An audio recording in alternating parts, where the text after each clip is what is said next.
Assalamualaikum warahmatullahi wabarakatuh. Halo, dengan Yuda di sini.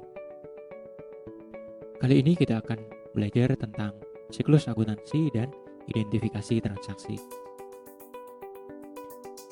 Bagi yang sedang belajar akuntansi terkadang merasa bingung tentang proses pencatatan akuntansi terutama, mulai dari awal hingga akhir. Nah, kuncinya di sini, yaitu pada siklus akuntansi. Siklus akuntansi sendiri dimulai dari bukti transaksi hingga penyusunan laporan keuangan. Prosesnya dari transaksi, kemudian dicatat pertama kali pada jurnal, kemudian diposting, digolongkan ke buku besar dan buku besar pembantu, lalu diikhtisarkan ke neraca percobaan atau neraca saldo, lalu terakhir adalah pencatatan laporan keuangan. Dan prosesnya tidak akan pernah berhenti, begitu seterusnya, hingga entitas atau perusahaan tidak lagi beroperasi. Langkah awal sebelum pencatatan di jurnal adalah analisis transaksi. Ini menjadi tugas yang cukup berat bagi yang sedang belajar akuntansi. Langkah-langkah dalam menganalisis transaksi adalah yang pertama, kita identifikasi dulu termasuk ke dalam transaksi apa, karena mayoritas dalam perusahaan atau entitas itu transaksinya rata-rata seperti ini: penerimaan kas, pengeluaran kas, kemudian pembelian, penjualan kredit, dan lain sebagainya. Lalu setelah mengidentifikasi transaksi, berikutnya adalah tentukan akun apa yang berpengaruh.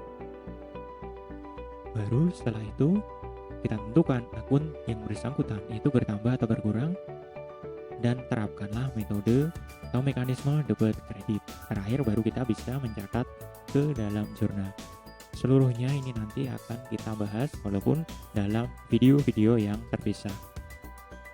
Oke, kita bahas dulu yang pertama, yaitu mengidentifikasi transaksi. Kita harus tahu dulu apa sih yang disebut dengan transaksi. Transaksi itu merupakan peristiwa atau kejadian dalam perusahaan yang memiliki dampak moneter atau konsekuensi keuangan. Artinya tidak semua yang mencantumkan nominal keuangan itu merupakan transaksi, ya, tapi harus memiliki dampak dan konsekuensi moneter serta keuangan. Ada kurang lebih 5 kategori yang kita akan bahas di sini. Nanti saya akan kasih contoh satu persatu: pembelian, penjualan, kas masuk, kas keluar, memorial, dan beberapa contoh yang bukan merupakan transaksi. Transaksi pembelian merupakan transaksi pembelian secara kredit yang dilakukan suatu entitas.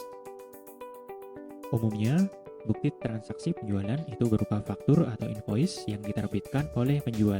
Kalau kita pembeli, berarti kita yang menerima fakturnya. Misalnya, pembelian barang dagangan, pembelian mesin, pembelian alat tulis kantor, seluruhnya secara kredit.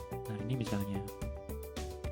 Dalam hal ini, kita sebagai PT Aldenio berarti kita yang menerima faktur pembelian ini dari PT Waskita.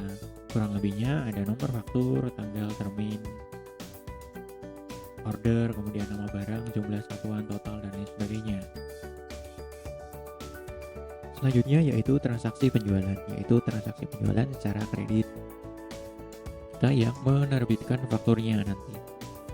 Nah, contoh ini berarti tergantung jenis usaha kita. Kalau usaha kita adalah jual beli barang dagangan, berarti penjualan barang dagangan secara kredit. Kemudian kalau jasa iklan berarti pendapatan jasa iklan kredit. Kemudian kalau jasa sewa berarti pendapatan jasa sewa secara kredit, dan lain sebagainya. Nah, ini contoh kalau kita sebagai PT Aldenio itu menjalankan usahanya dalam usaha perdagangan. Dijual kepada siapa? CV Maju. Kurang lebih formatnya sama, ada nomor faktur, tanggal, termin, dan lain sebagainya. Termin ini biasanya memuat jangka waktu potongan, penjualan, dan kapan harus dilunasi. Terdiri dari nama barang dagangan, jumlah, dan lain sebagainya. Oke, selanjutnya adalah kas masuk. Merupakan transaksi uang atau kas masuk dilengkapi dengan bukti-buktinya. Misalnya pelunasan piutang dari penjualan kredit tadi yang kita bahas, penjualan barang dagangan tunai, kemudian pendapatan jasa iklan tunai, penjualan aset secara tunai, dan lain sebagainya. Nah, ini misalnya adalah penerimaan uang dari pelunasan penjualan kredit. Di atas biasanya ada tulisan gitu ya, bukti kas masuk, mencantumkan nomor, kemudian tanggal, nominal, dan lain sebagainya. Oke, berikutnya adalah pengeluaran kas, merupakan transaksi uang atau kas keluar dilengkapi dengan bukti transaksi. Agar kuat, itu dilengkapi dengan bukti dari pihak ketiga sebagai lampiran, misalnya pembayaran utang atas pembelian kredit, pembayaran listrik secara tunai, pembayaran gaji secara tunai, pembayaran sewa secara tunai, dan lain sebagainya. Nah, ini adalah contohnya bukti kas keluar. Cantumkan nomor, tanggal, ini pengeluarannya adalah untuk pelunasan pembelian kredit dari pembelian tanggal 12 November dan lain sebagainya. Nah, kalau tidak termuat dalam pembelian penjualan kas masuk kas keluar, itu biasanya masuk ke memorial. Memorial itu merupakan bukti yang dibuat oleh pimpinan atau orang yang diberikan wewenang, misalnya manajer dan lain sebagainya, atas kejadian yang berlangsung di lingkup internal perusahaan yang bersangkutan, ya, lingkupnya internal, dan biasanya bukan transaksi yang dikerjakan sehari-hari seperti penjualan, pembelian, kas masuk atau kas keluar. Nah, misalnya ini adalah pembagian dividen, kemudian perhitungan pajak akhir tahun, penyusutan aset, dan lain sebagainya. Nah, ini bukti transaksi, contohnya bukti memorial. Penyusunnya adalah kepada bagian keuangan untuk accounting club, yaitu isinya adalah pengumuman dividen yang dibayarkan tanggal 7 Januari 2017. Nah, ini bukan transaksi yang bisa dikerjakan sehari-hari.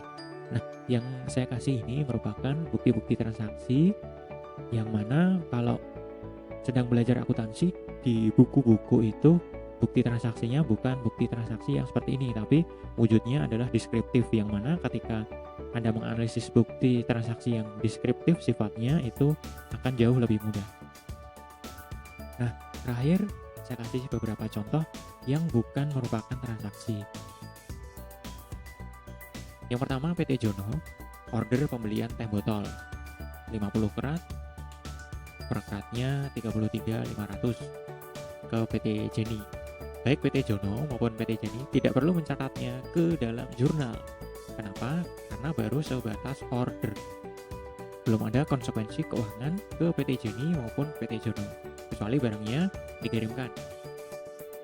2. PT Jono menandatangani kontrak perjanjian sewa ruko 50 juta. Dibayarkan setiap 3 bulan untuk 2 tahun dan baru ditempati 3 bulan kemudian. Nah, kuncinya di sini. Baru ditempati 3 bulan kemudian. Sekarang ketika penandatanganan kontrak belum ada konsekuensi keuangan apapun. Kenapa? Karena rukonya itu belum ditempati. Barulah ketika pertama kali ditempati, baru PT Jono dapat melakukan pencatatan ke dalam jurnal. Terakhir, PT Jono menyetujui penunjukan PT Labirin untuk memperbaiki gedung dengan nilai kontrak 40 juta. Dalam hal ini, PT Jono hanya baru sebatas persetujuan saja untuk menunjuk PT Labirin. Belum ada kapan harus dimulai dan lain sebagainya, sehingga belum ada konsekuensi keuangan. Nah, itu tadi adalah gambaran tentang transaksi.